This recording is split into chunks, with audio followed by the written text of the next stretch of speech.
एक कुरुंदा पोस्टच्या हद्दीमध्ये बेंडेगाव पाटी इथे रेल्वेजवळ फ्लिपकार्टचा ऑनलाईन जे ऑर्डर केलेले असतात त्याचं सामान कंटेनरद्वारे येतं. ते अगोदर नांदेड, मग वसमत आणि मग पुढे डिस्ट्रीब्यूट होत होतं. तर रात्री 4 वाजता ती गाडी अडवून धामणगाव रेल्वे स्टेशन जवळ त्याला त्या काचेला रॉडने फोडून त्या गाडीचा ताबा घेतला आणि त्या ताब्या घेऊन 2 ड्रायव्हर बसले आणि गाडी बाजूला घेऊन आले.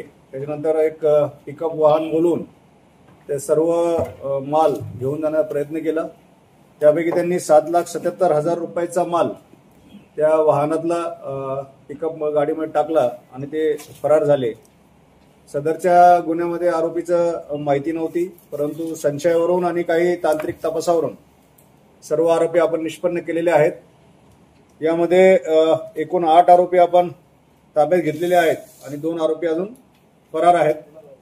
त्या 8 आरोपींपैकी सध्या जे फ्लिपकार्टचे वाहक आहेत किंवा कॉन्ट्रॅक्टर आहेत वाहून नेणारे, त्यांच्या संबंधित एका व्यक्तीने टीप दिल्यामुळे जुन्या मॅनेजरला आणि त्या माणसाने मग या संबंधित लोकांना बोलावून ती गाडी कुठे जाणार याची माहिती घेऊन ती गाडी लुटलेली आहे. यामध्ये आपण जवळजवळ आता 22 लाखाचा मुद्देमाल वाहनांसह जप्त केलेला आहे.